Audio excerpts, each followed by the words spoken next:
Welcome to episode 208 of the official Gamestitch Podcast. I'm one of your hosts, Ryan Walton. As always, I'm joined by Dan Reamer.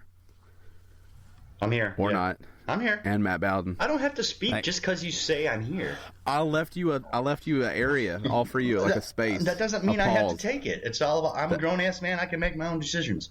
I left it for you, though. Here's the thing. Not only did you ruin your intro, you ruined Matt's also. It's fine. Hey, thanks for having me. It's fine. I mean, just let me know ahead of time not to leave you any space, and I'll breeze right through it and go right to Matt. Because I don't make the decision until it's a split-second decision, and you just have to allow for that. No, it's time to put some planning into this thing. Just pay attention. No, because I don't know how long to wait. Just look at Dan. You've known Dan for years. No. Just read his face. Here's what body just happened. language. I gave him a pause, then I was like, fuck it, he's not taking it. Then I started talking, then he starts talking. Podcast ruined. Your fault, though. 10 seconds in. I was looking at Dan. I knew Dan wasn't going to say anything. He gave me the eyes. Best thing we could do at this point is pour lighter fluid on it and set it ablaze. Roll it down the hill into oncoming traffic. Yeah. Quit being a baby. Take everything about this podcast, throw it in a dumpster, pour gas on it, and just light it on fire. Dumpster fire. Quit being a baby. Quit being a baby. Grow up. Oh, you want to talk now? You want to say something now? I said something before. It just wasn't when it was supposed to be according to the rules of Ryan. So. Over top of me. We just talk over top of each other. You like that? You think that makes good listening? Yeah. Yeah. Clearly not. I'd like to apologize to everybody out there. Me too. Ryan's a bitch. For Dan's outburst. For him not being prepared this morning for the intro. I was fully prepared to say absolutely nothing. Let's just chalk it up to you having influenza or whatever you got. Yeah, so in case you haven't heard, I have a cold. Mad cow disease. I have the swine flu. Mm-hmm. The West Nile. Maybe a common head cold. What's the other one? Merca? No, I don't have it. You don't have Merca? I don't guess. Never heard of any that bells, right? Yeah. Oh, never heard of him. Oh, they had that breakout in Florida last year. The Merca virus or whatever. You remember that? I never got it. I can only Your bother immune system's probably too strong. Yeah, I probably only worry about the things that affect me. Yeah. Like the mononucleosis that I have. You have mono, that's what you're going with? I need a nap. So, it's a weird cold. I don't feel bad. But I have this cough. You just sound like shit. Yeah. It hurts like the devil when I start coughing. And obviously I'm congested, but like I don't ache, I'm not tired, like I don't feel bad. Yeah, you just wish you felt better. So basically every time you cough, it feels like you're vomiting gravel? No, it feels like someone shoved a 2,000 degree tire iron down my throat. And into my insides. Like it's a burning from the inside. Probably should go to the doctor. Sounds like it. So you can get one of them, what are they, Speedy Packs or whatever the fuck they call them? Z-Pack. Z-Pack, that's what it is. Yeah, dude, they love to get Z-Packs around here. They do it everywhere. Just follow the instructions. You're going to take 2 pills for the first 4 days. Yeah. Here's a baggie full of fucking pills. Yeah.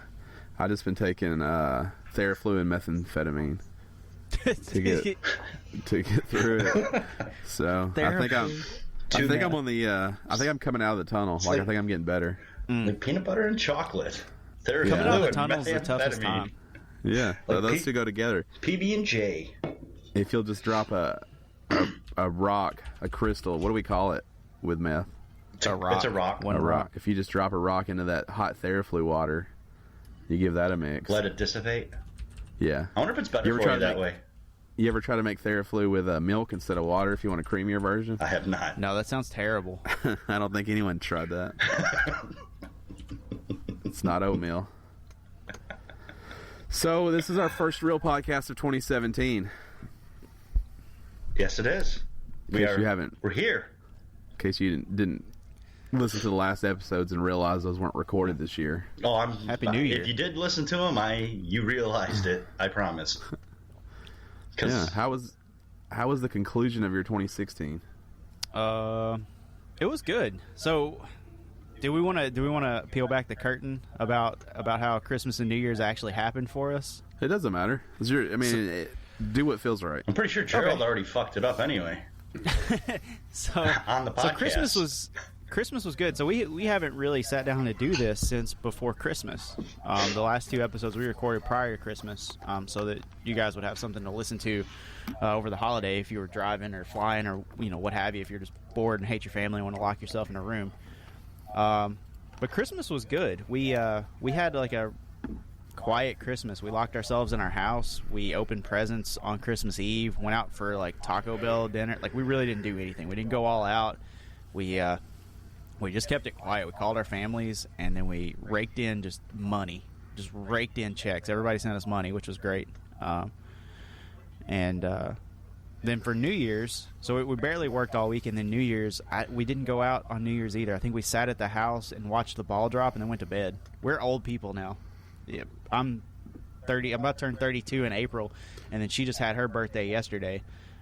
So we're old and feeling it. Yeah, I passed out at 9:30 on New Year's Eve. Yeah. Let me ask you this, Matt. Are you guys making preparations for end of life? I mean, you got to be thinking about that always, because you don't want to leave your loved ones with a burden unexpectedly. Right. And so that's true. We've talked about it. We haven't drawn up any documents, but we've seen the buy your own will at Office Max. I just want to say this right now over the air so everyone knows it. I got dibs on your liver. You can have it, brah. It's in pretty good condition, too. Exactly. What do you want it for? Because I may need a new one at some point. Right. I got 2 real good kidneys, too. I don't think you can just keep them on ice till you're ready, though. Like, when you get it, I think you have to use it. No, just take it then, dude. Just go take the op then. Yeah, you'd have to, It's a good liver. I'd like a liver, please, and I have one with me. Yeah.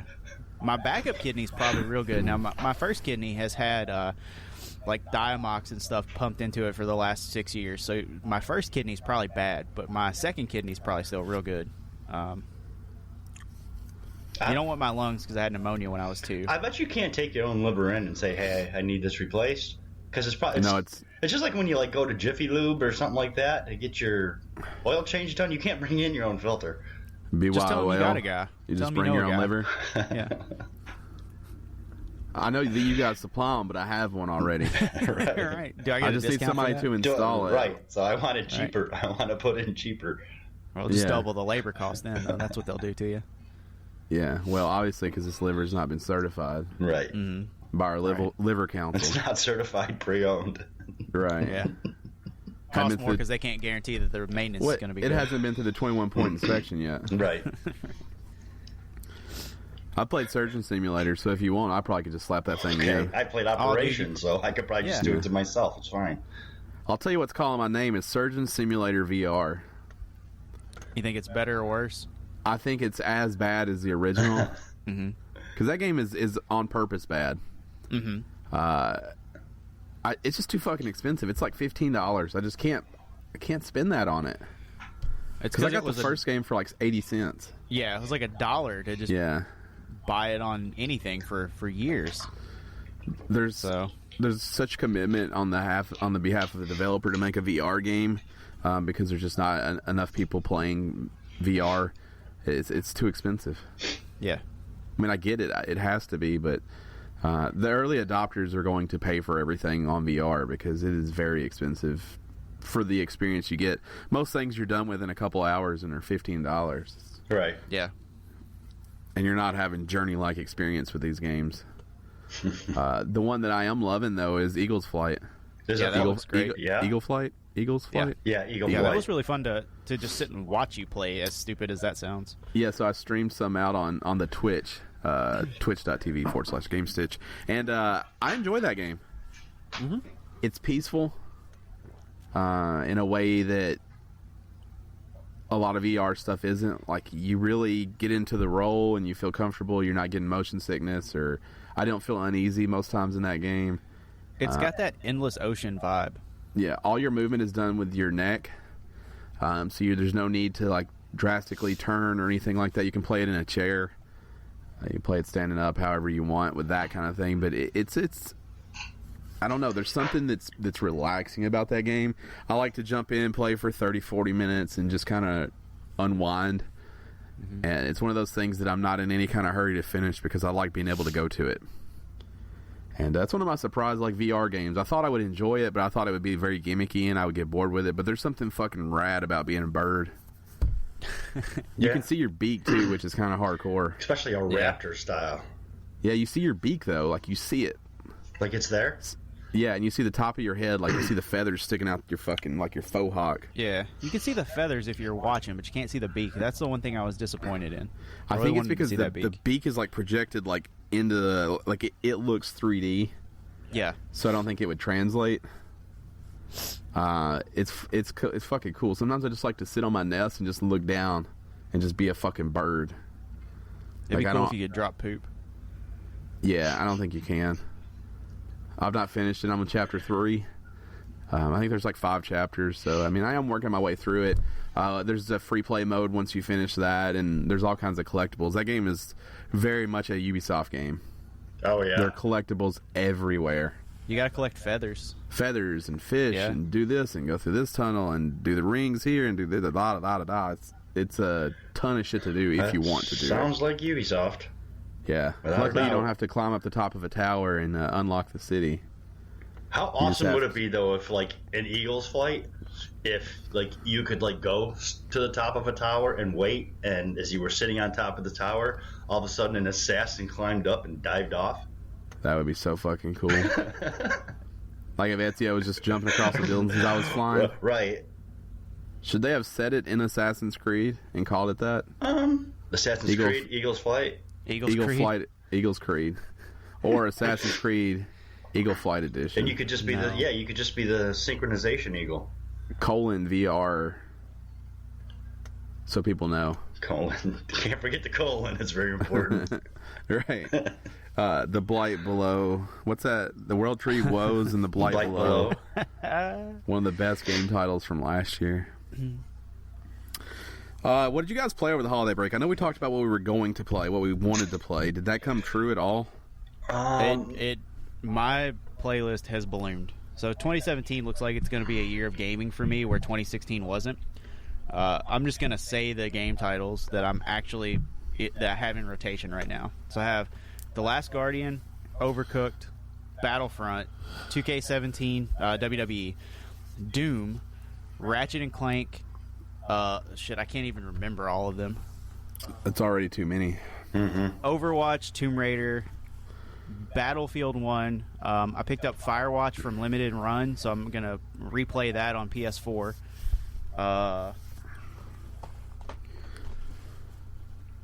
And I think that's it. But those are all like making the rounds through my PS4 right now. It's absurd. That's Doom a is lot. the one that really still has me. That is a lot.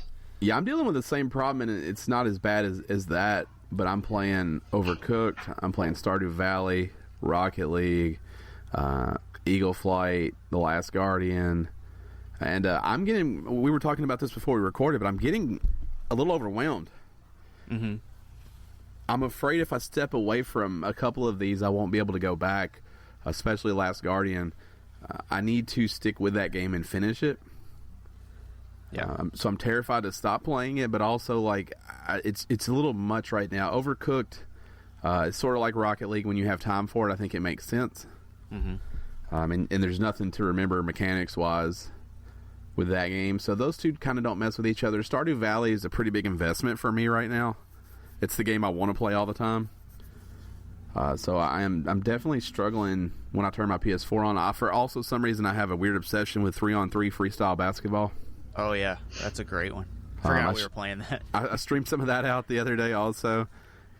I don't know what it is about that game. It's super janky, but it's charming. Yeah, it really is. It has this, like, its badness is that's the hook. Is like it's not good basketball is the hook that makes me want to play it. Right. Like we lovingly refer to it as jank ball. Yeah. Because it's just not good basketball, but it's like a weird almost RPG basketball thing going on. It's got that Rocket League thing too. Like it takes 5 minutes to play a match. You can jump in, you have fun, you know. But the basketball might be my least favorite part of that entire thing. It's like the management that I enjoy. Right. I like that.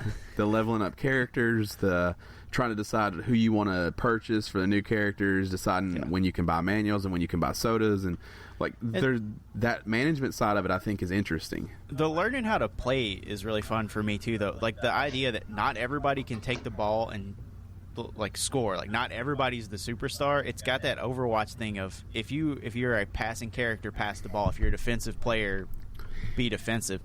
And it took us, the 3 or 4 of us that play together, it took a little while to find that, like, that flow of not everybody's the shooter. It took me a little while to like, figure out that the character that I play has a way to play them, which I find really interesting, too. It's not a basketball game where everybody's Michael Jordan. Some people are you have a role. And you certainly have to pay attention to those roles, because if you try to use that character in a way that's not how that character is intended to be used, you suck. It's devastating for your team. Yeah, like you can just go ahead and lose if you want to do that, because that's not how this game works. It's weird. It's strange. It's not good. I want to make sure I'm clear on that before anyone jumps out and downloads it. This game's totally free. It is a PS4 exclusive right now. It's not good. But there's something charming about it, and if you give it some time, there's something that I log in every day because there's a login bonus, and I don't know, like sometimes we play it and sometimes it's kind of fun, but I know it's not good. I don't have any, like, I'm not delusional about the fact that no one's going to jump into that from 2K and be like, it's all right, holds up. Yeah, like it's not a good basketball game, but there is something that it does very well. It's got a hook in there that I think is enjoyable. I'm kind of with you on Last Guardian and Tomb Raider. I feel that I'm having to play those first, because if I don't, I won't play them. I'm finding a lot of my other games I can rotate kind of like 3-on-3. Doom is probably the one that I'm going to want to play the most, but everything else I can kind of go in and out of intermittently. But Last Guardian and Tomb Raider, if I don't finish those within the next 2 months, I probably never will. Yeah, well, you guys are about to shit all over what I played, so... Is it we Mass were going Effect? to anyways. Is it I know what it is. What'd you say, Matt? Is it Mass Effect? That's one of them. Ding, ding, God ding. damn, I was just joking. Was it The Division? That's another one of them. All right. And Rocket League. There we have it, folks. That's what I played for the last 2 weeks. You know what's nice, though? You're very consistent. That's just another word for boring. Well, there's just been nothing that's... I don't remember because I have the memory of a goldfish, but what were you planning on playing during this break? I'm pretty sure I had Quantum Break. So that didn't happen. That didn't happen. Some more Quantum Break. I did plan on playing The Division. Mass Effect was just a little treat once I got EA access. I was like, ooh, look what I'm going to do. I know what I'll play. Hey, I get that, though. I could replay my favorite games over and over, too. Yeah, They don't get boring. No. I don't get sick of them. No. And the thing is, you can play Mass Effect and make you play different decisions and change the game. I never saw this part before. Which is nice. I feel like I was going to play some Battlefront, but no one was ever on. Not true, but okay. Not playing Battlefront. I played Battlefront. Yeah, I think the only time Ryan played Battlefront since he bought it was in his last 2 weeks. Well, I played it. Well, I wasn't on. Yeah, you're never on anymore, like Matt. I want to, but I went on Craigslist and I was like looking for a friend to play PlayStation with. Okay. I've been on a little bit, but no, work has been crazy. Bosses have had vacations, so I've been doing like 55, 60 hours for the last 2 weeks. So when I get home, I wake up at 6 o'clock, get into work, get home at 7. I'm gonna eat and go to bed. I can't do the staying up late thing when I'm that exhausted. But not with that attitude. Well, I just can't. No, that's fine. I'm okay with my attitude. But hopefully things are going to calm down a little bit. Yeah, I stayed up the other night and we played. Yeah, we did. So it's weird. You sent me an invite and then I got on after. Then you got off. Then you got back on. Yeah. But we made it work though, and we played Rocket League. Rocket League. Yeah. It's hard to remember. All my nights are a blurry mess because they've all been capped off with a nice hot cup of their flu. So right. It melted all my memories together for the last week. Yeah, so I'm starting to get back to where, I'm working regular days a little bit now, and I can stay up a little later without passing out. So I'm excited for that. I did watch the NVIDIA CES this week. You were oddly excited about that. Yeah. I did not realize everything. I was talking about it with Ryan the other night. I did not realize everything that NVIDIA was involved in. They're involved with prosthetics. They're involved with, their chips are in like automatic prosthetics. Their chips are in all the smart cars. So are you going to invest in NVIDIA? Buy stock? Probably not. I'm pretty sure at this point it's probably too high for me. But you think other people know that they do things? I don't know. Is that what you're saying? Buy stock. I watched it obviously for the Andromeda stuff. I want to make sure you ruin all that before the game comes out. Right. No, they actually didn't show much. Yeah, that's pretty consistent. They with always what they've start been by doing. not showing much, and then you go back and think about all the things they have showed, and you realize they've revealed the whole game. Well, no, if you think about it, Mass Effect hasn't. They haven't for Andromeda, and I feel like that's part of the No Man's Sky fallout. I don't think about it, Dan. I know you don't. I'm going to talk about it anyway, so fuck off and suck dicks. Wow. I feel like mean it. He's just defensive. I feel like you're going to start seeing this a lot, where you're not going to, they showed some basic gameplay, some basic combat, real quick, how the menus work, but you have no idea what the game's about. You have a basic, plot synopsis. You have no idea about the story or any of that, and I feel like you're going to see that a lot after the No Man's Sky fallout. I think the less hype, the better now for a lot of these companies. Because they hope so. They don't want to fall into that trap of, we told everybody this and this and this and this, and turns out you gave away more that was even available in the game. Something like we saw with No Man's Sky, all the promises they made, and then it died off. So there's some people that are upset about some different things, but I mean, when you think of the scope of how big Mass Effect is, the 30 seconds of combat you saw is not a fair representation of what you're going to get out of that game. It is simply something for you to latch onto to see for a very, very small idea. So all you people on the internet who are like, oh, what do you need squad mates for if you can just switch classes at will and this, that, the other thing, just chill the fuck out and wait for the game to come out. Now, what do you mean by you people? There's been a lot of talk on the internet. And what do you mean? The Mass Effect, internet? The Mass Effect groups. The Mass Effect groups. The fans of Mass Effect are complaining about some things. If I went on the street and I found someone, let's say in their late 50s, and I said, "Have you heard what the Mass Effect group is doing?" What do you think they would say back to me? They'd probably just keep walking. Right. I'd like to. No, go ahead. Like when they do the fake news? Yeah. And people will talk about something that obviously hasn't happened because they want to be a part of things. Yeah, they talk about how they take one quote from one person and attribute it to someone else, and people are like, yeah, I know, that guy sucks. Well, he's the one who said it. Right. The Jay Leno thing? Yeah. Well, they do like... they do a really good one on Trevor Howard. I don't know who does one. The one I watched... It was for like the finals game last year, but they were like talking about people coming out of retirement and retiring that weren't, and to fans in front of the stadium. And they're like, yeah, I heard that this morning and totally bummed me out, and it didn't happen. Right, yeah. But people want to be a part of things so fucking bad. Yeah. I think if you ask people what the Mass Effect group are, you would get answers. Because they can't bear to think that they don't know something that you know, to the point that they'll just lie. When did it become bad to say that you don't know? Like, when did it become bad to say, I have no idea. I have no idea either. But it is, like, it's not cool to not be informed because there's too many ways to be informed. Don't you care about this country? Don't you care about the life you live? It's kind of nice to say, like, I don't know, and then have somebody teach you something, though, or inform you of something. Like, I kind of enjoy that. That's what this podcast is all about.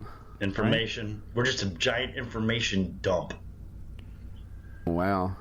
Yeah. I don't know if I keep seeing this. I keep seeing this book in stores, and it's called like Slow Cooker Dump. And it's for like a crock pot recipe book, but I don't think you should put dump in your recipe book. Is it the one? Yeah, but I've seen this thing online where like they thing. Like they dig through trash and pull out stuff and make recipes out of it. I don't know. It's called it's like in the as seen on TV section. So I guess this thing is advertised places, but it says dump in the name of the cookbook, and I think that's in bad taste because I don't want to eat a dump. You might want to. If it's a good crockpot dump. Like a hot, steamy pile of dump? Yeah. I don't think so. Fried up with a little ketchup. Yummy. You got to bread that thing. You got to give it a flour bath. You got to get some panko panko on there. Panko, right. Right in the egg, right in the panko. Drop that 350, 4 minutes. A little sweet and sour sauce. You don't even know the difference. Right, comes out golden brown. If it's your first time joining us, this is the official Gamestitch Podcast. Each week, this team of best friends gets together and we talk about all the gaming news you want to hear, and we wrap it up in this bullshit that you don't want to hear. That's our thing. That's what we do. This podcast is available to you every Monday, 6 a.m. Central Standard Time on podcast services around the world. And if you want to support this podcast, you can head over to patreon.com/Gamestitch, and you can support us on there. If you don't want to, that's all right. This podcast is and always will be free. And we appreciate you guys for being here. Let's talk about some news. Yeah, let's do that. Free games. It's that time again. It is. It's January free games. Let's jump into Microsoft first. Games of Gold for January 2016. This first one's a big one. I know Dan's been waiting for it. World of Van Helsing Death Trap. Available all month long for the Xbox One. I don't even know what the hell that is. I'm not gonna lie, it sounds like a game Dan would drop $20 on. It's He's like, I already bought it, don't worry about it. I did not buy it. It looks like a top-down twin stick is what it looks like to me. Oh, good, that'll be fun. A little bit I've seen. Yeah, the Van Helsing slapped that brand right on there. I'm not getting it. There's like 2 other games that like our World of Van Helsing that are like third-person normal games. So yeah, didn't they make PS2 or PS3 games? I haven't played them. What? Yeah, this doesn't look like those. They made PS2 or PS3 games with the Van Helsing name on it. Yeah, I can't. Yeah, back when the movie came out. Yeah, this is different. I think they were tie-ins. These are different.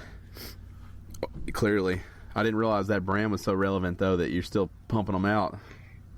I didn't know the Van Helsing brand was still burning hot. There's a couple of them. So, yeah, I guess it's a big deal. I don't know if they're PC ports or I have no idea. So that's available all month long. Killer Instinct Season 2 Ultra Edition. That's available from January 16th through February 15th on Xbox One.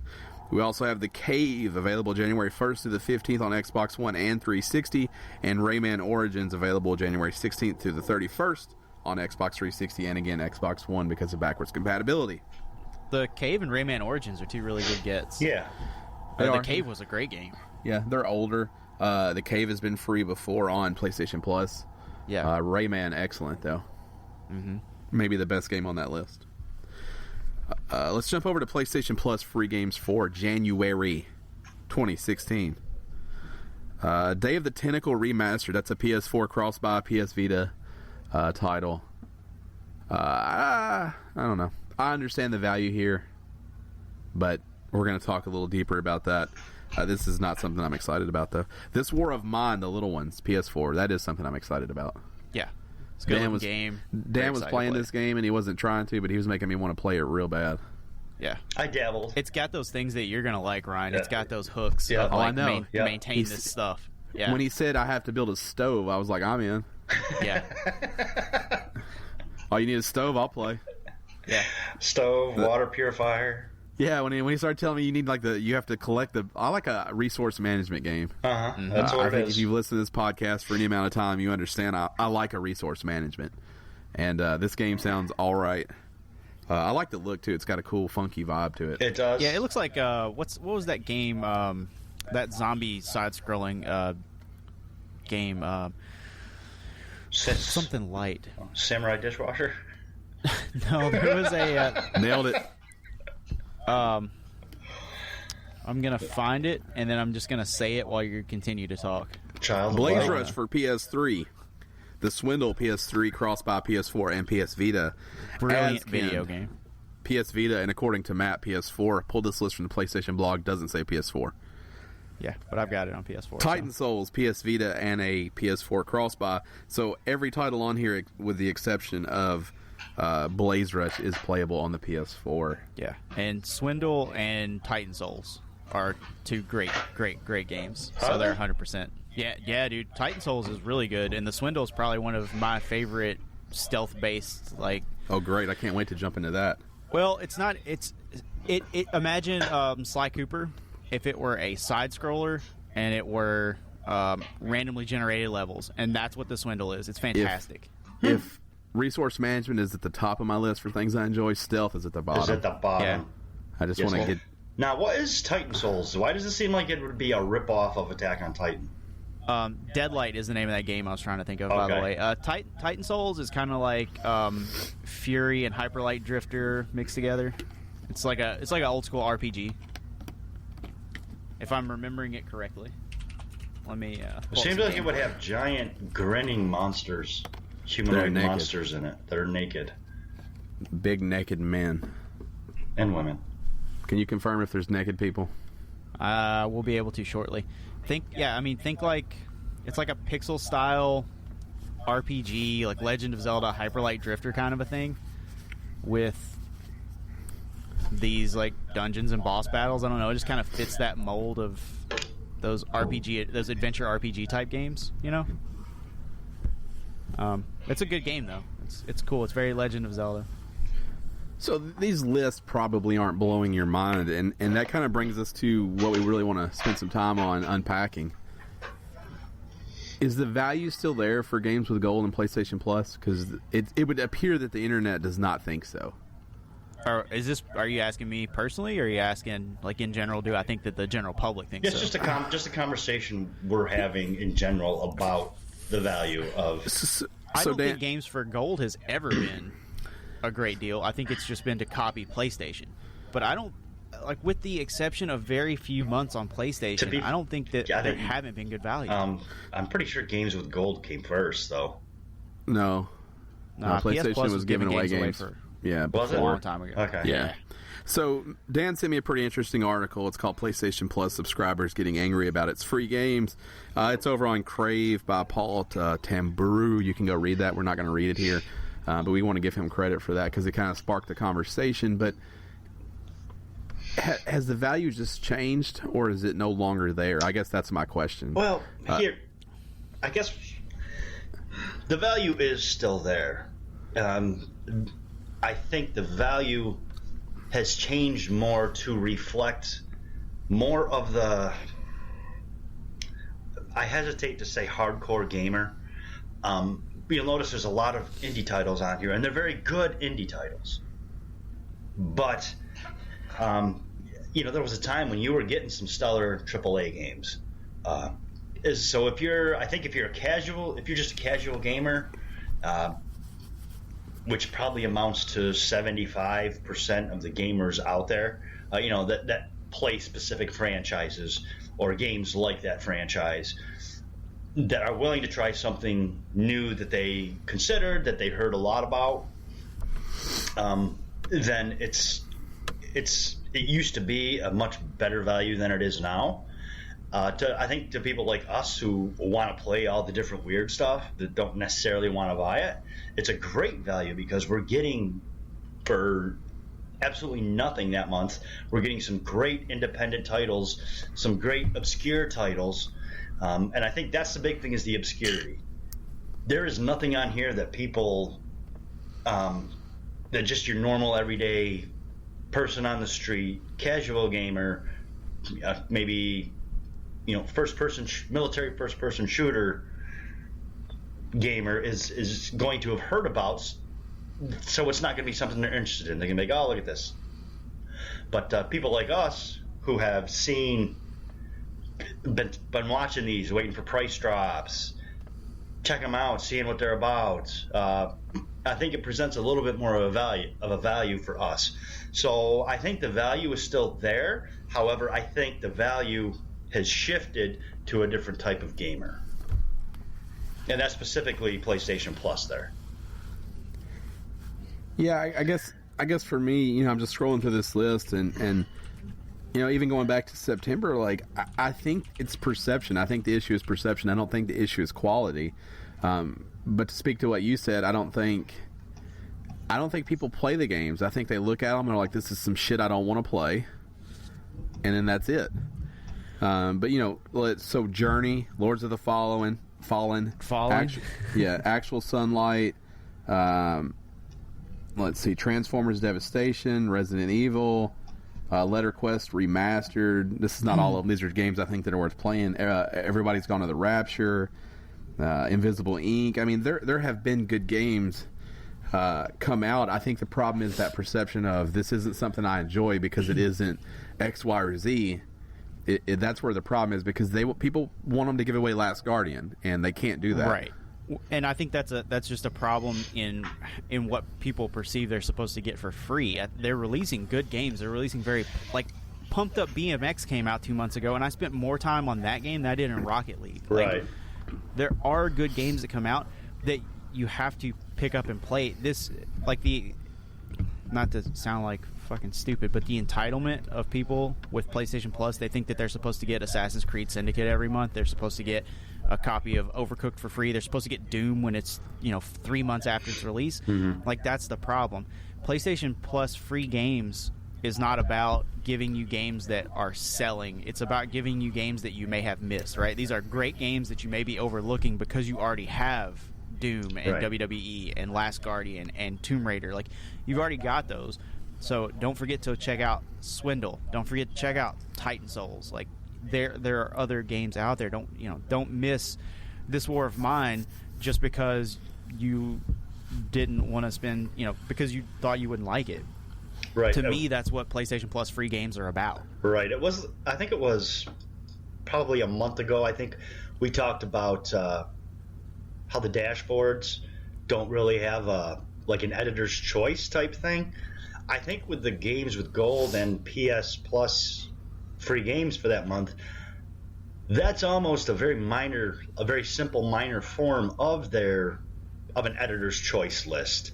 They're giving you good games that you may not have heard about that you should really give a chance because they have a lot to offer. Yeah, I think let's just break down this month. PlayStation doesn't put the price on their list, but with Games with Gold, you're getting $90 worth of free games this month. And I'm going to guess the value is probably similar on the PS4 or for PlayStation Plus. Yeah. So right. It'll tell you when you go to add it all to your cart. Like, just the PS4 games is like $76. Yeah, if you're confused about the value of what is this worth it? I mean, that's something you're going to have to decide based off the kind of games that I've been putting up lately. But like from a clear, like just from a monetary, is it worth it? It's 100% worth it. It pays for 1 year and 1 month. Well, here's look at it from an everyday point of view. Say you're walking through a store, right? And you're walking through Walmart. There's somebody there doing one of those, some sort of, what are they called? Where they have the little booths and the samples? No, not the samples. But, well, okay, let's take that for example. The samples, and it's something you don't like. It's something that's all right. Something that you wouldn't have tried on your own. Yeah, that's not bad. Okay, well, here's $90 of it. You want it? I'm going to say yes because I like free shit. Whether it's something I really, really want or not, it's free. I can do something with it because I don't have to pay for it. You are paying with it. You are paying for this, though. Yeah, but you're not paying $90 worth. I guess what I'm getting. I mean, regardless of, I'll break it down. It's, let's see, 60 divided, what is that, $5 a month? Isn't that what it is? I don't know. Is what it breaks down to? It's different if you buy it for a year than if you buy the monthly. No, true. So let's say $5 to $10. So, Yeah, I think being someone who is a part of the PlayStation Plus, and I don't do Xbox Live right now, so it's hard for me to speak about that. But the value is totally there, and I don't play a lot of these games either. But I do add them on a library, and they are some that I want to go back to. But I think the value is there, but you have to give these games a chance. I think someone is taking the time to pick games that they think are special or interesting or charming, And to what you were saying, Dan, like this is almost a editor's choice kind of list. This is a list of games that are like, hey, we think you should play this. And if you're a guy that plays Call of Duty all the time, or Battlefront or Battlefield, or I only play racing games, it's probably not for you. And I understand you have to pay for PlayStation Plus in order to play online. But I think that's where you have to step back and say, are these bad games, or are these just games that aren't my style? And that's where a lot of this unfair criticism comes from. Right. Part of the question for me is, do you buy PlayStation Plus for the free games, or do you buy PlayStation Plus for all the other online features that you get with it? Because for me, the games are just a perk of it, right? I don't buy PlayStation Plus to get the free games every month. No, I get it, so I can play online with my friends. Right, or so I can have party chat, or so that I can have all of the features that I really want. And then the free games are just, that's kind of something that I get to play around with, right? I get the Swindle if I didn't already have it, or I get Titan Souls that I don't already have on console. Right. Yeah, a lot of these games are things that I have kept my eye on, that I'm like, I do want to play, but I don't want to play enough to buy it. And a lot of these things are things I've already bought, and I wanted to play on the day they came out. So I think it really just comes down to the kind of games that you want, but you really do need to look back and say, why do you pay for Xbox Live, and why do you pay for PlayStation Plus? Because you were paying for them probably before they had free games with them. Yeah. So just look back and think, it's fine if you don't want the free games, don't fucking download them. But if you're still going to pay for the service because you want to play online, or you want to chat, or whatever it is, then I don't think you can say there's no value in the games, because they don't have to give you anything. Right. And yeah, I mean, if PlayStation Plus didn't come with free games at all, would anybody fucking complain about the free, like, that there weren't games? They would now. Right. But had they never, I don't think so. Yeah, I mean, there weren't free games on Xbox Live, and nobody ever complained about that. Yep. Right. They paid their money so that they could go online and play with their friends. Right. Let us know. They don't have to give you anything. Let us know what you think. Podcast at Gamestitch.com, or hit us up on Twitter at @game_stitch. Is there value in Xbox Live Games with Gold, and is there value in PlayStation Plus? And for God's sakes, play some of these games. Before you bitch about the quality of the games, play them.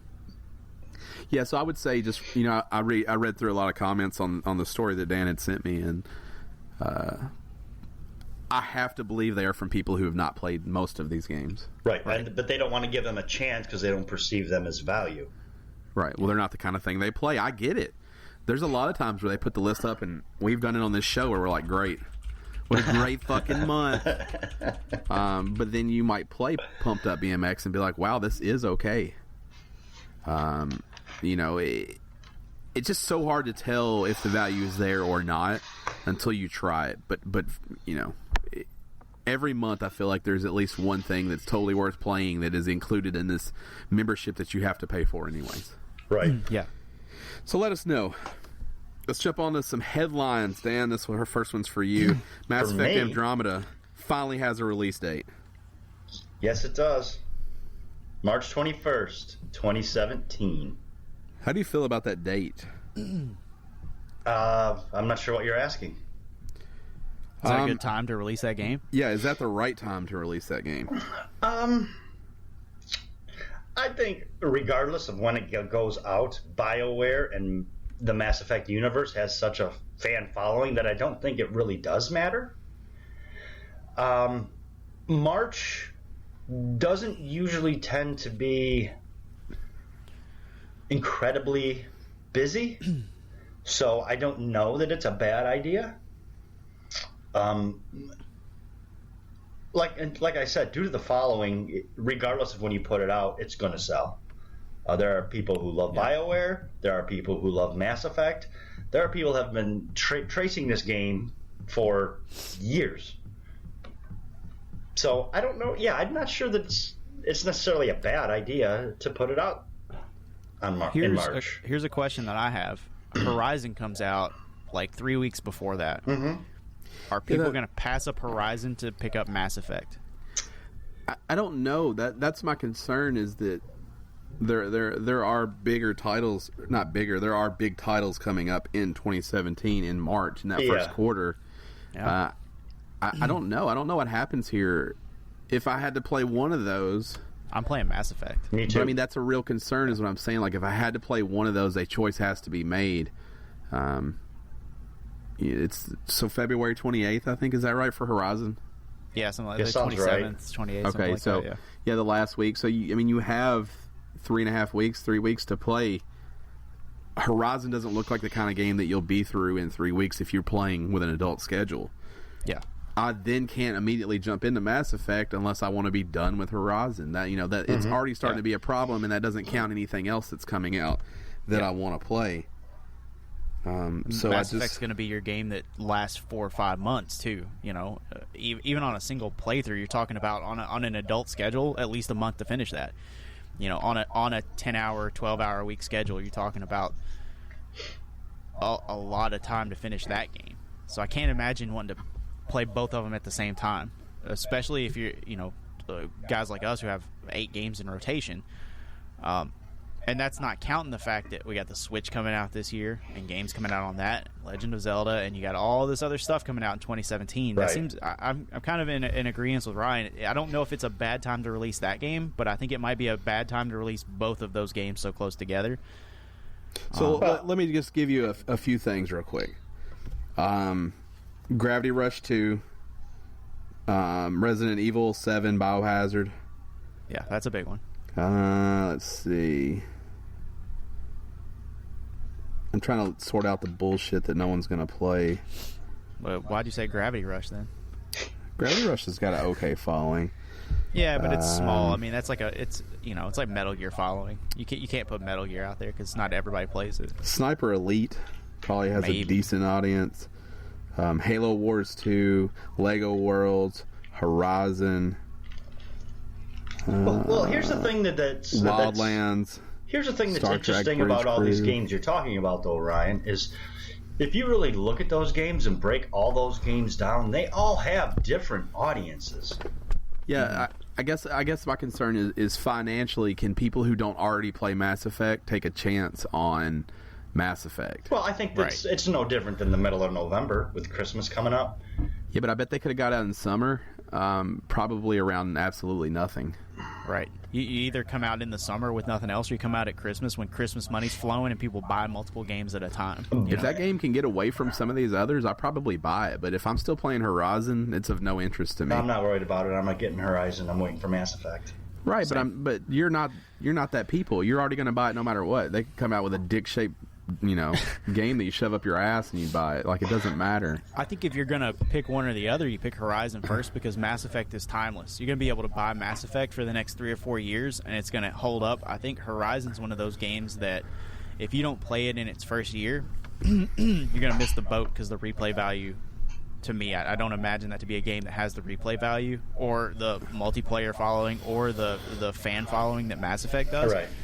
So Horizon strikes me as that game that, like, you either play it in 2017 or you wait for it to come out on PlayStation Plus, or you wait for it to hit $20 and you play it when nobody else is talking about it. And something else I think you need to remember is Mass Effect Andromeda has already been pushed back twice. You can only get away with that for so long before you're going to start pissing people off. They would have had to make that choice before they dated it for March. I mean, I get that, because it's just said spring this whole time. Right. Yeah. When they put that spring label on it, I mean, they kind of locked themselves in. But they could have just as easily pushed it to summer instead of spring. I don't know. To me, and it's not a choice like for myself, but there are people who we're going to have to decide. Yes. Because I just won't play one. I don't care. It's fine. But there are people who are going to have to decide where is my $60 best spent. It's not, is this game, do I like this one better than the other? It's like, I only have $60. I can only buy one game. What's it going to be? Well, to be fair, also, I'm not, of course, BioWare wants to bring more people in to buy their games, but I'm not sure that they're incredibly worried about new gamers because there is such a huge fan following of Mass Effect. And like I said, that's not to say they don't want to. Of course they do. But they are going to make gajillions of dollars off of merchandise. I've already bought an Andromeda Initiative t-shirt. Yeah, but it could be bigger. That's my only thing is they may not care, but I know EA cares because that's the only thing EA cares about. You're right. It just seems like there was probably a more strategic time to release this game because March has been really crowded the last couple of years. It's becoming like Christmas Part 1. It's becoming like... It's becoming October. Like the shit that didn't make... I mean, that's what it is, right? It's shit that didn't make the holiday season. Yeah. That's pushed back. So also I want to give a special shout out to Birthday's The Beginning. I'm going to play that on PS4. Nobody else is. I want to beat the drum on it early so people understand I was always about that. What is it? Birthday's The Beginning. Please watch a trailer of it and try to figure out what the fuck is happening. On it. And I also want to give a shout out to, and this is one that people are going to like. Create your own ecosystem. Nice. Yep. You'll know immediately that it's something that you want to play. So that's the first. That one's released in early January. Everybody should go buy that. I skipped over it because Dan got on to me about the list that I was compiling. Mm-hmm. And then I also want to give a shout out to what is this other one called? Oh man, this game is for you. Yeah, I started thinking about stupid. Started thinking about that game and I forgot the name of this other one. It's already on Xbox One. It's like the Turing Effect? The Flame in the Flood. Which good. It's one I've wanted to play on Xbox. It's procedurally generated, kind of got like a Don't Starve vibe. You're going down a river. Basically, you have to stop and collect supplies to make your boat better so you can continue to go down the river. And it's a pretty rad-looking game that I'm excited about. Those are two that I didn't list that you should keep your eye on that are cheap. If they were on the list for PlayStation Plus games, you would say that they're shit. So they're those kind of games. This looks like a game that is made for you and nobody else on the planet Earth. What's that? Birthdays? Yeah, it is. Yeah. Dude, I can't cartoony dinosaur. It's evolution. Like you, I understand. You like build an you're like out in space and you just start on a rock and you just build up a world. It's like a poor man's arc. What's weird though, like in that you basically make the world and the world happens once you make it. Like it starts to grow, it starts to change, it becomes its own thing based off of how you make it. And that's very interesting. Okay, so this is a game that I could probably put some time into just based on how unique the concept is. It's fucking cool. I'm really excited about it. It's got like a Katamari, like funky vibe to it also. And like the art. It's really like, very cartoony. Yeah, I'm excited about it. But The Flame in the Flood is another one to keep your eye on. I think that's a game people will like. Those two, they're weird, they're kind of out there, but I think I'm excited. Maybe more excited about those than some of the big games I should be excited about. We got another release date. NetherRealm Studios creative director Ed Boon revealed on Twitter that the launch for Injustice 2 will happen May 16th, 2017. What he didn't reveal is it'll be just like the last Injustice. Yeah, I'm not as excited about it. I'll probably end up getting it, but I'm not as excited for it as Mass Effect. Yeah, if you had to buy one, Dan. What's that? I said if you had to buy one. I only have to buy one. But we joke about it. But if you're a younger person or if you're someone who doesn't get to buy 30 games a year and you have to make choices, like if you have Horizon, Ghost Recon Wildlands, and Mass Effect coming out all in a 30-day period, like you do have to think about it. You do, but you do have to also consider what types of games you enjoy. What if I enjoy all three of those? That doesn't There's usually a whole happen. year to buy them. Yeah, you have more time to buy them. Yeah, but I have to buy them on release day. Yeah, but we all know though that's when you want to buy them. Well, yeah, but okay, let's say you're looking. All your friends are into multiplayer, and they all play Call of Duty. You're probably going to go with Wildlands because that's going to offer you that experience. If all your friends are buying Mass Effect, for whatever reason, I just don't think it's that simple. Like I think it's a tough choice for people. It is, but I think if people actually just sat and thought about it, it would become much easier. Like Mass Effect is an 80-plus hour experience, and that's on one playthrough, depending on what decisions you make. You can play through it and have another 80-plus hour experience, and completely change the face of what you played. You can have a completely different experience. If that's your idea of value and that's what you're looking for, and you're not a big multiplayer guy, then that's the clear choice. If we were releasing a game, I would have held it and let it go head to head against Injustice, because it seems like a battle I could win. Like, you're going to be starving for shit to play in the summer. I don't know, but fighting games are a tough beat on the day they come out. It's fine. We'll whoop Injustice ass. 2017 is going to be a big year for Nintendo, or not. We'll see. But some news came out that apparently The Legend of Zelda Breath of the Wild is going to launch along with, in addition to, the Nintendo Switch. Not a pack-in that hasn't been announced, but it will launch day and date, I guess. Pack-in would be sweet. Pack-in would be fucking awesome. I'm just gonna go out here and say, don't be surprised if that thing ships with a Mario pack-in. If it ships with any kind of pack-in, it's a hit. I think that thing's going to ship with that Mario game they showed, and Breath of the Wild is going to be available at launch, and that's a very compelling argument for the Nintendo Switch. That's huge. A lot of reports coming out saying that thing is $250. We should have more news next week. The 12th? Yeah. Is that the date?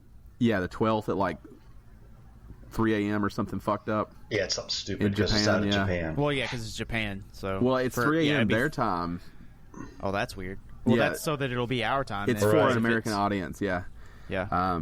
So we should have more news on next week's podcast. Maybe we'll finally get the answers that we've been waiting for on that. Do you guys have this thing pre-ordered yet?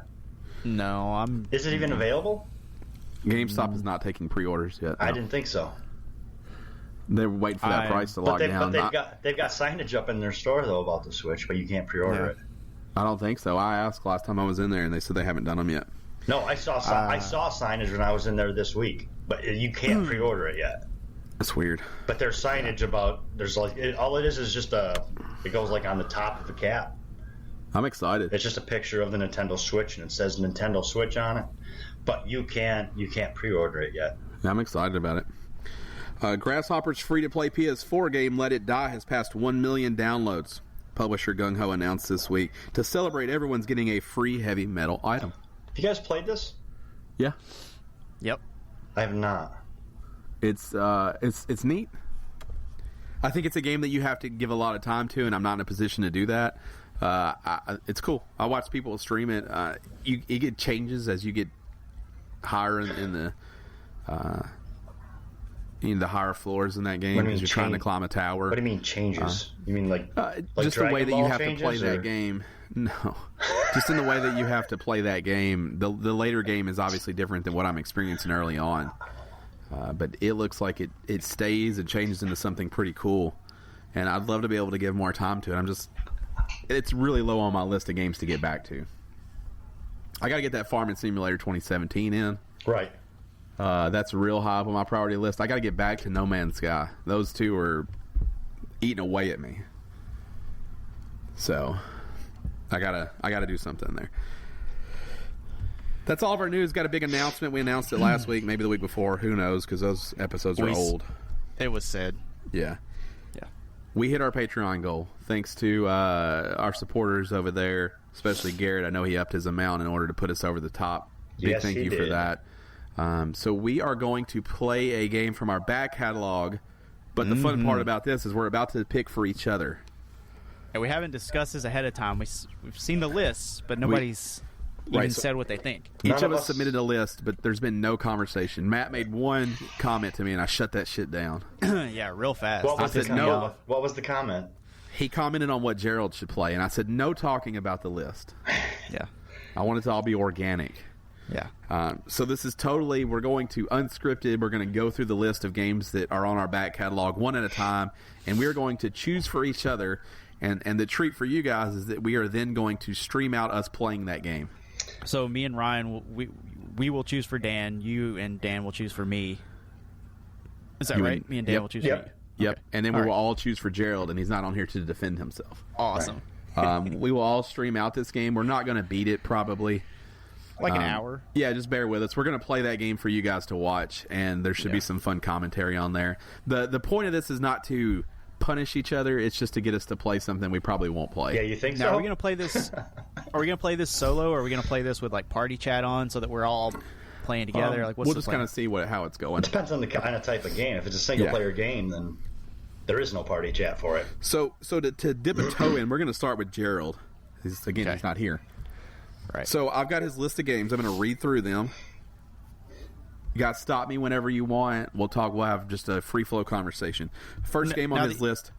Wait, the idea is to pick a game that we think they would like, but they wouldn't normally choose for themselves, right? That's my thought. Dan wants to punish people. Well, yeah, play it by ear. My thought is that I want to pick a game that someone won't play that I really think they should. Okay, right. I'll go that way. I'll play on that team. So Gerald's list is all PS4.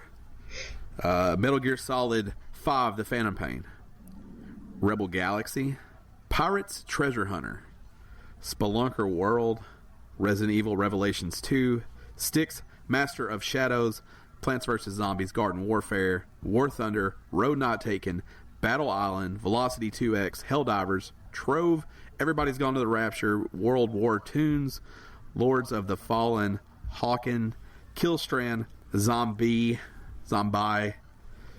Broforce, Nom Nom Galaxy, Battle Ages, and Trackmania Turbo. Well, I think if you want to punish, you go with War Thunder. Just to remind each other and the listeners out there, these are games that we own that we have not played, meaning we have spent virtually no time or zero time with these games. Yeah. My immediate thought is Broforce. Right. Broforce doesn't seem like the kind of game that Gerald would pick up because he's very like either buildy stuff like Minecraft or he's very first-person shooter like Call of Duty, and he really likes AAA titles. Broforce has that hook of like blow everything up, but it's very indie and fun. I don't think he would normally grab it, but I think if he plays it, he'll like it. What's your gut, Dan? Pirates Treasure Hunter. I don't even know what the fuck that is. Me either. I'm not going to look it I got to up. be honest with you. I've never heard of that game until this list. So I'll tell you where I'm at. Okay. Spelunker World and Nom Nom Galaxy. Yeah. You think he'd like Nom Nom? I think he would love Nom Nom. Nom Nom is a cool game. Nom Nom is a resource management collectathon, and it screams Gerald, but for some reason he's never given it a chance. I think Spelunker and Broforce are very similar in look and style. One's just not about blowing everything up. I'm afraid he'll never play Broforce once the hour passes. Yeah. Right. I don't think there's enough to keep in there. Like, my goal is to set the hooks in somebody. I want to pick a game. I want you to play it and not be able to stop because I know what the fuck I'm talking about. Yeah, I kind of agree with you on Nom Nom because visually those three games are on the same page, right? They're all kind of side-scrolly. They're all kind of indie looking. But Nom Nom's got that thing that he'll play. You sell soup in Nom Nom Galaxy. Yeah. Nom Nom Galaxy is a game that I actually left off my list because I did play it, but it's a game that I enjoyed. I'm my gut, I feel like he would play that. Trove is a Minecraft knockoff, but I feel like that's an obvious choice. It is very We don't obvious. want to give him something that we know. And I feel like he'll play that either way, right? Yeah, and I don't think it's fair to give him like a walking simulator or I like to enjoy it. Right. Unless there's a lot third-person to action do in adventure it. game. Yeah, exactly. But yeah, like some along. Yeah. The way Gerald plays the game, he's very much a completionist, and he very much runs it into the fucking ground. Right, and I think Nom Nom Galaxy probably plays to that better than anything. Yeah. So are we in agreement? Nom Nom Galaxy. Nom Nom Galaxy, Gerald. Nom Nom. All right. Nom Nom. Highlight it. Right. Nom Nom. Hey, Gerald. Now we're going to roll back up here and do Ryan's back catalog. We're going to do me next. Yeah. Interesting. I'll read through Nice. them. Okay. Ryan's for the PS4. Ryan has Bloodborne, Shadow of Mordor, Zeo Drifter, Lost Sea, Mad Max, Farming Simulator 2017, Cop out. Firewatch, Ratchet and Clank. For the PSVR, we've got Robinson, The Journey, Cat Lateral Damage, and Bound. And for the Xbox, we have Recore, State of Decay, and Rise. I would ask before you guys deliberate that you not pick Robinson the Journey. Okay. Because now, I want to play through that game, and I don't have time to start it and play through it. I want to pick something I know you won't like, so Rise is like my first thought. So I know what my first thought is. For the most part, I tried to pick games that I actually physically own that were still sealed instead of going through my massive list of online games, because there's tons of those. So if you're like, this list sounds weak, just know most of this is stuff I have that's still wrapped up. There are 2 games on this list that I love that are drastically different that I think you should play. One of them I think that you will play to completion and you might like it. The other one, I know you'll hate it from the second you start, but it's a really good game. So initially, my pick is Firewatch. I think everybody should play Firewatch. I think it's got that thing that will keep you playing, but you're never going to play it again. So I think if you finish it, you're good. But there's nothing that's going to make you love this game and keep playing it. And the second one's Bloodborne, because it's really fun. It's really good, but it's frustrating, and it's something that I don't think you would ever pick up for yourself. But I think that if you start it, that RPG hook of upgrade the weapon, get this gear, I think that'll grab you enough to make you play it for at least the hour of streaming. My choice for you is Firewatch. I don't think you would play Firewatch on your own because you are you have an idea of what it is, but you don't, because you haven't played it, you don't know the experience you're going to have.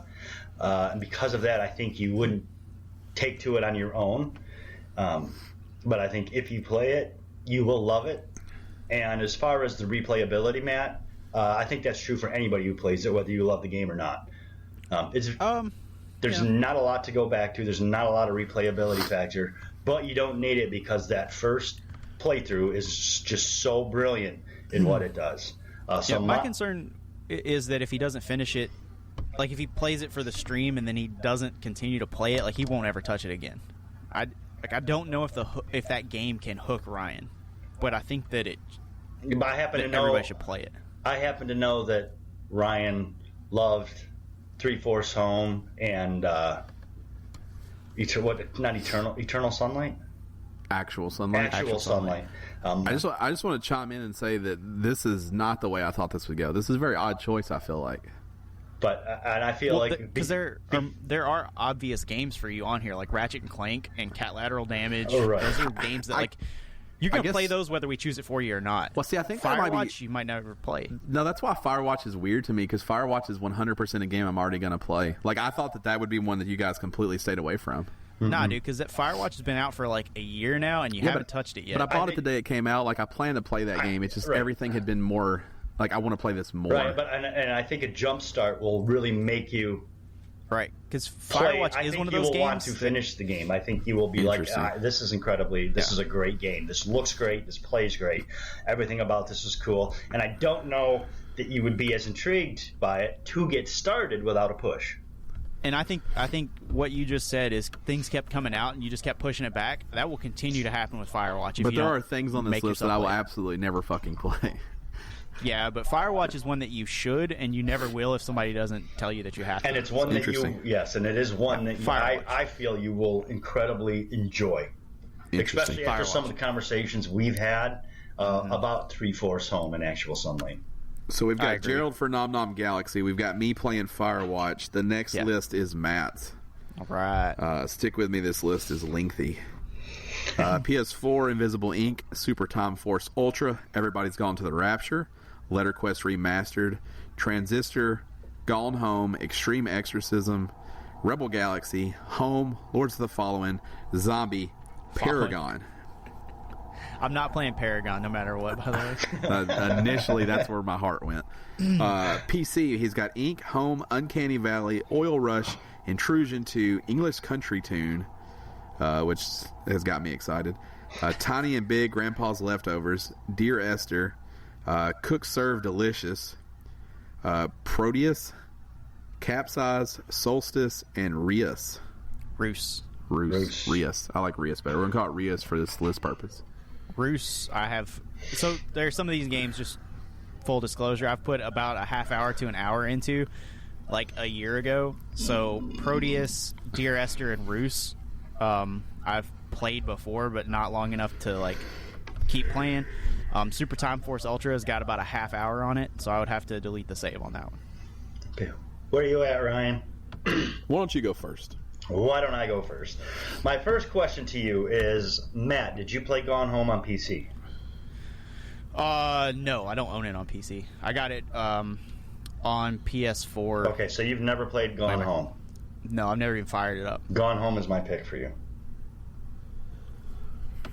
I think there's an incredible mystery there that you will adore. That mystery will draw you. It will keep you coming back.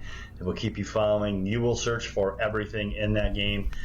You'll love the simplicity of the gameplay and the simplicity of the story, especially considering you're a Firewatch fan. Yeah, that's one that. But I don't. It's old enough now. Yeah. I don't know that you would go to it at any point without a push. And that's kind of like Ryan's Firewatch thing with me. Gone Home is one that's been on the list to play, and I've just never done it. So my first initial thought was Uncanny Valley. But then I also want you to play Letter Quest Remastered. But I could see you playing that at some point. No. If they're on this list, there's a good chance I'll never play them. Yeah, but if I play Letter Quest Remastered and talk about it, I bet I could get you to play it. Maybe. I don't think you'll play Gone Home if we don't pick it. Because God knows Dan talked about it plenty. Mm-hmm. But I don't think you'll ever play Uncanny Valley, and I think that game is very neat. So I've seen like a trailer for Gone Home. So I've seen something about Gone Home. I've never seen anything about Uncanny Valley. Like, it would be a brand new experience from the time the game starts all the way through. The only thing I know about Uncanny Valley is that it's a survival horror game. That's really all I know about it. I didn't even know that. That sounds cool. It's got a pixel art style. It's a puzzle. I've watched people play it, and that's a game that interests me. I think it's neat. I think you would enjoy it. I don't know, and Dan, you would have to... So my pick is Uncanny Valley. Dan's is Gone Home. Dan, I'll let you decide. Because I don't know if Matt will like Gone Home because I haven't played it. I haven't even watched... I've never seen anything on Gone Home other than like the title screen, so I don't feel like it's fair for me to make that decision. And me talking about it. God knows you talked about it. It's good. I mean... No, I understand you feel that way about it. What do you want? I'm okay either way here. Like, I'm behind both of those picks. Well, see, my pick is Gone Home. Is still Gone Home, just because I don't know anything about Uncanny Valley. Okay, so we'll go with Gone Home. But then. Gone Home, I do know about, and I really do think that with the push, Matt will enjoy it, just like you with Firewatch. I think I'll enjoy Firewatch. So like, I think that's why that pick was odd to me, because that's one that I feel like it's not very far from the games I enjoy. It's not, but I think it's one you need a push to get into. I was hoping you guys would pick Farming Simulator because I think it would stream the best, but cop out. Nobody's playing. Yeah, I also think Bloodborne would have been the most fun to watch me play. Yes, Bloodborne, because you would have hated it every second. I would have been so frustrated by it. I would have been so mad for that hour. It would have been great. And I don't want to do that to you.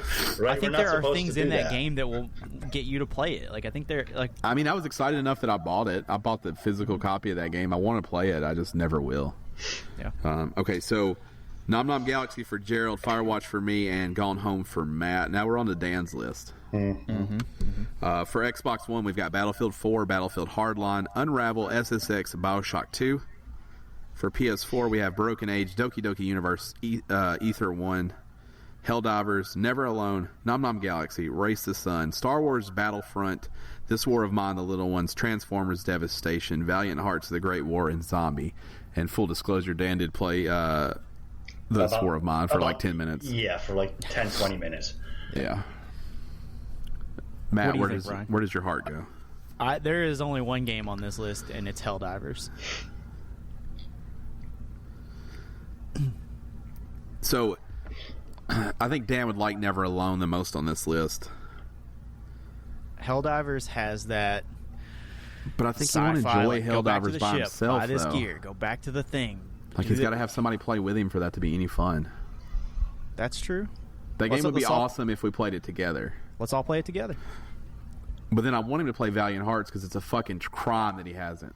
Valiant Hearts is very good. Now, okay, Valiant Hearts might be the best game on all of these lists. Yeah, if you want to put those two against each other, we can have a discussion there, because I have played Valiant Hearts, and if you haven't played that, you're missing out. Yeah, Valiant Hearts is a really, really, really good game. Well, it's one It's got one that story. I downloaded. I want to. I bought it. Actually. Will you ever play it though? I need to push. I want to play it, and I consider playing it, but then I always play something else. I'm trying to decide if you'll like it though. It's very puzzle heavy. Yeah, but it's not puzzles like it's not like that. It's not like puzzles like figure out this code combination and shit. It's like figure out how to move through the level. It's like Monkey Island. Yeah. They're like It's like figure puzzles. out how to get past this guy or figure out how to kill this guy and move on to the next But I'm part. worried he won't like that. Never Alone's the same way. It's when I'm like, yeah. Never Alone, I think you'll love. Like, I can see you finishing Never Alone.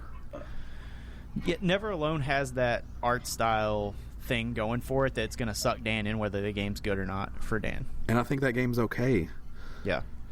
So, all right, here's the concession I'll make. We can knock Helldivers off if we promise to all three play it at some point. Just start a brand new character and play it. Like maybe that could be the next stream goal. Yeah, I think that's fair because I want to play that. I can let Helldivers go because I think we should all play that together. But then I also think Unravel's great. But in the same way that I worry that Dan won't like Unravel. Right, in the same way I'm worried about Valiant Hearts, though, that's what I worry about. Or the same way I'm worried about Unravel is what I worry in Valiant Hearts. Like he will. Yeah, but I think Valiant Hearts has a more like that story is more put together, and it's more interesting because of the personal attachment. Yeah, you'll get your feels on for Unravel. That game makes you feel. Yeah, but you feel with Valiant Hearts, dude. I don't think Dan likes puzzle solving. I don't mind it if it's incredibly simple and I don't have to think about anything. Right. If it's between Never Alone and Valiant Hearts, you pick because I'm fine with either one of those. Never Alone's a great game too, and Dan likes games with female protagonists and stuff like that. So I would love to watch Dan play Race the Sun. Jesus Christ! Almost more than anything. You're gonna have to buy him some controllers. Wow. Oh, it's one of those. Yeah. Oh yeah, it's one of those. Like Doki Doki Universe is garbage. You should not ever play that. Yeah. If you're on here and you're dev, give me a call. You probably like either one. You'll play that on your own. Yeah, I played like 15 minutes of it and never went back to it for whatever reason. I was interested in it. I just didn't go back. I really don't know. Oxenfree and stuff like that, I figure you'd be all over that. I really don't know. This might be the hardest one. I don't like. There's not a clear like Valiant Hearts. The problem I'm having with Valiant Hearts is that I'm thinking about my experience with it. That game was so fucking good. I didn't feel frustrated with it, and so I'm trying to avoid games I know Dan will like. His short fuse will cause him to not want to play, right? I'm afraid though it'll flare up. Like, yeah, but and the story's not so good in Valiant Hearts. I think that you'll be like, I have to. Right, but Valiant Hearts has the gameplay. Never Alone's gameplay isn't so good that after an hour, I think Dan will keep playing. The story is good, and he'll play a shit show if it's got a story. That's true.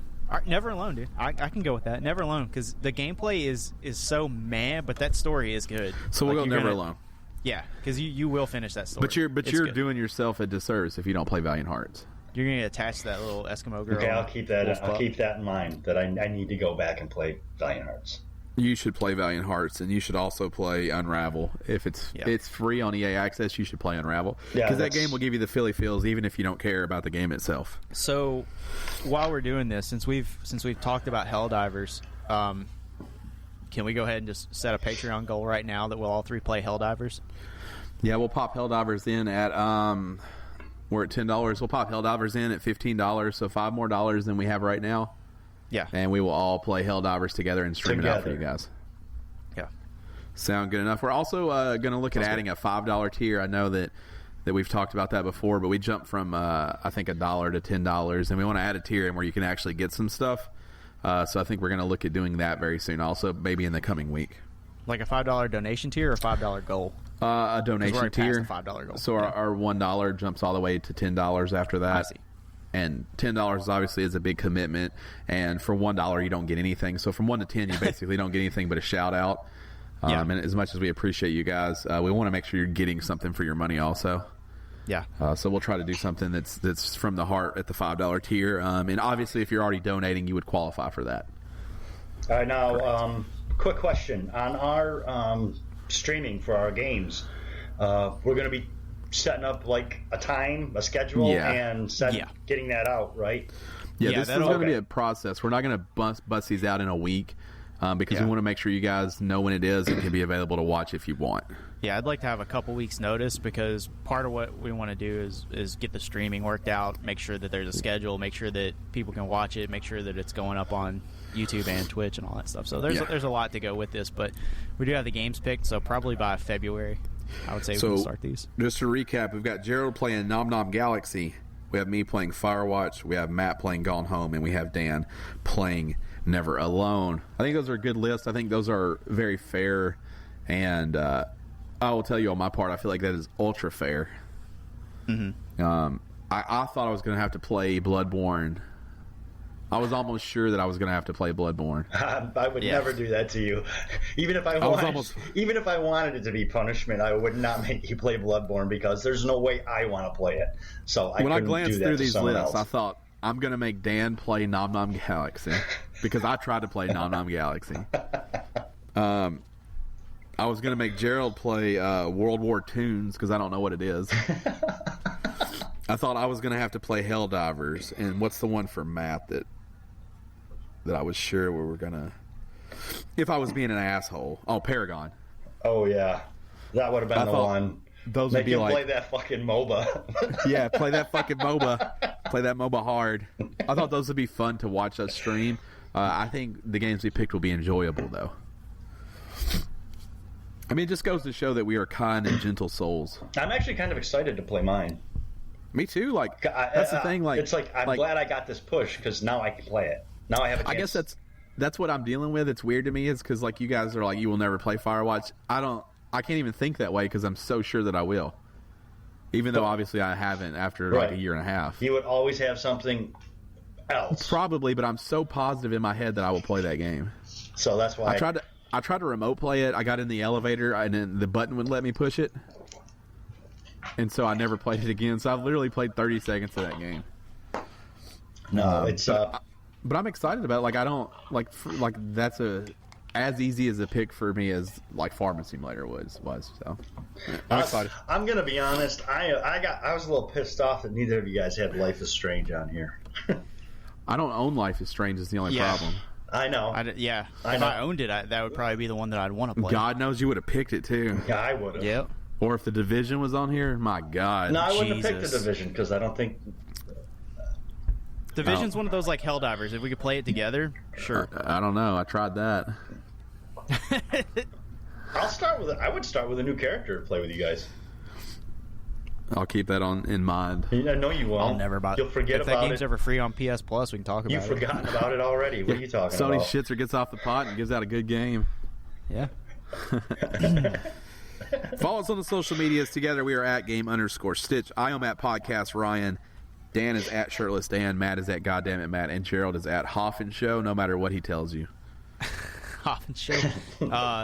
Also this week on Twitter, I asked a quick question just to coincide with this episode of everybody following. What games have you purchased and not played? Kind of going through your backlog. We got one response from Garrett. And Garrett's got The Bunker and Dark Souls 3 on there. Now, while we can't force him to stream or to play these games, would you guys want to suggest that he play one or the other of those? Dark Souls. Dark Souls for sure. And Garrett, if you hit us up, we will get you login information and let you stream off of our channel for that one game. Yeah. We have one set up for Xbox, right? Because he's on Xbox One. It's all the same, yeah. Okay. Yeah. Don't feel like you have to. Don't feel like we're forcing you here. But if you for some reason wanted to stream that out, I will watch you play that game and we'll give you an outlet to stream it on if you want. Or you could do your own too. But if you don't want to fuck with all the setting everything up, we'll let you stream on ours because I think that would be funny. Yeah, I agree. Also, we didn't pick funny picks for ourselves, so. Especially if we could do like a Mystery Science Theater 3000 thing. If we could watch him play and commentate, he would really appreciate that. And just talk shit about it the whole time. He would really appreciate that, I'm sure. Yeah. It'd be great. That's a good way to keep fans. Good thinking, I think that should be how this goes anyway. Like one of us plays and the other two are watching talking shit the whole time. Yeah, I mean, I think that's the way it has to work is we have to almost ruin it for each other because we were so nice with the picks. But I don't want you shitheads on the mic when I play Firewatch. No, and it shouldn't be enjoyed that way. Right, that's the problem. And neither should Gone Home. Neither should Never Alone. But we can fuck with Gerald. Yeah, fucking Nom Nom Galaxy. Because Nom Nom don't have a story. You're selling soup. Remember, you can support us on Patreon, patreon.com/Gamestitch. If you don't want to support us on there, that's okay. We do have some exclusive content up there. I know we have some more stuff planned that's exclusive for Patreon, but we're trying to make sure most of our content is available to the people who don't have anything to give us, because we like doing this show. In all sincerity, thank you guys for listening every week. Thanks for being here. Thanks for making us a part of your day, night, whatever. Mid-afternoon, whatever. Dusk. Thanks for being a part of it. Work and lurk, baby. Pre-dawn. Yeah. Wake and bake, you know what I'm talking about? Work and lurk. Until dawn. Rush of Blood. I'll never play that. Is that out? Have you played it? No, it's out. I want to play it. I don't got that VR money. Why not? They want $20 for every fucking experience. Yeah. I can't even look at the headset without costing you $20. I want to play Res Infinite really bad. I want to play Super Hypercube really bad. I just $40, $30, $20. Next thing you know, you're living on the street with your helmet, with your VR headset on, wrapped around your fucking throat. Yeah, you can take it off and hold it out to collect change. It's great. Yeah, it's perfect. You could. This has been episode 208 of the official Gamestitch Podcast. Remember, tell your friends about us, tell your family members about us. Rate us on iTunes, 5 stars, and give us a short description. If you rate us on iTunes, I will read your rating on the podcast, good or bad. Nice. Rate us on iTunes. Good or bad. Sweet. Good or bad. But you're a real dick face if you leave us a bad review. No, it's fine. Yeah, it is. 5 stars, negative review.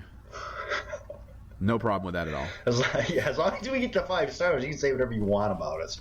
It does help us get more listeners to this show, which lets us turn more people onto our Patreon, which lets us do bigger and better things. And we've got some real doozies planned. We just have to figure out how to make them happen. So we appreciate your support. You guys have anything before we sign off? It's a pretty meaty episode. It was. Really girthy. Yeah. A lot of good girth to it. Yeah. Like a round. Right. Right. Around. Not very long, but around, right. But around. Kind of like a Coke can, yeah. Right, well, we're like a mile wide, but only an inch deep. Yeah. That's what I like to think this podcast does well. Mm-hmm. Dan, you want to say something? You look like you really want to say something. No, I don't. Everything about your face says I want to say something right now. I don't know what you're talking about. All right. This has been episode 208 for the first time ever. Go Giants. Go Giants, baby. I hope they lose.